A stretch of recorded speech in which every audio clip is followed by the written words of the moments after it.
ئێمە وەک خەریجی هەندسەی تقنیات و خودو تاقەی کەرکووک ئێمە کێشەمان ئەوەیە لە 2008 تا ئێستا لێرە کەسمان تەعین نابێت ئەوە 10 ساڵە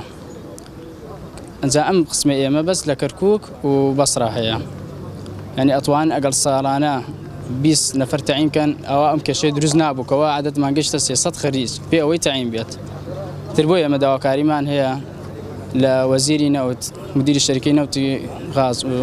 شەریکەی غازە شیمال و پارێزگاری کەرکووک بۆ ئەوەی ئەم کێشەیە حەڵکەن سەرەتایەکە ئینشاءڵڵا سەرەتایەکە بۆ ئەوەی بچنەوە بۆزعەکەیان بچنەوە چونکی تا ئێستا چی دەرەجەیەکی وەزیفی دێت چی لە شادەی هەندەسی بێت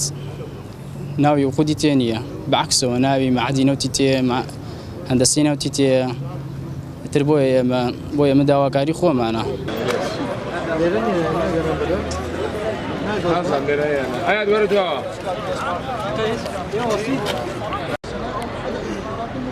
ئەمەنی وزە ئەمڕۆ کۆبوونەوەیەکمان کرد لێرە لە بەردەم شەریکەی نەفتی شیمال کە شەریکێکی نەوتیە بەشەکە ئێمە بەشێکی نەوتیە لە مانگی پێشەوە شەریکەی نەوتی شیمال داوای 12 نەفەری کردووە بۆ تەعینات ئێمە ڕێژەیەمە 366 نەفەرە لە ساڵی 2008ەوە تاکو ساڵی 2010 ڕێژەمان زۆر کەمە داواکاری لە هەموو شەریکە نەوتیەکانی عێراق وەزیری نەوت پەرلەمانی عێراق کە ڕێژەی تەعیناتمان بۆ زیادکەن لەم 12 نەفەرەوە بەرزیکەنەوە کە هەمومان تەعین بین بە شێوەی عام یعنی بێتە 366 نەفەر ئەمە ڕێژەمان زۆر کەمە لە چاو بەشەکانی ترەوە ساڵانە 25 خەریجمانەیە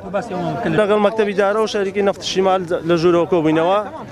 لێرە مەجالیان نەیە نەفەر وەرگن بەڵام بێ کتابێنی لە وەزارەتەوە لای وەزیرەوە کە ئێمە پێویستمان بە نەفەرە تەعینیان کەن ئەم مەجموعەیە تەعین کەن کێشەکانی خۆمانی پێ بڵین چی هەیە ئەیگەنین بۆ وەزیر لەبەر ئێمە یعنی بەڕاستی زۆڵم لێکراوین ئەم بەشەی ئێمە دەرەجات وەزیفی 12 نەفەر هەر هیچ نییە بۆ 366 کەس هاتووە زۆر کەمە داواکارین ئەم ڕێژەیەمان بۆ زیاد بکەن ئینشاءڵڵا هەموومان تەعین بین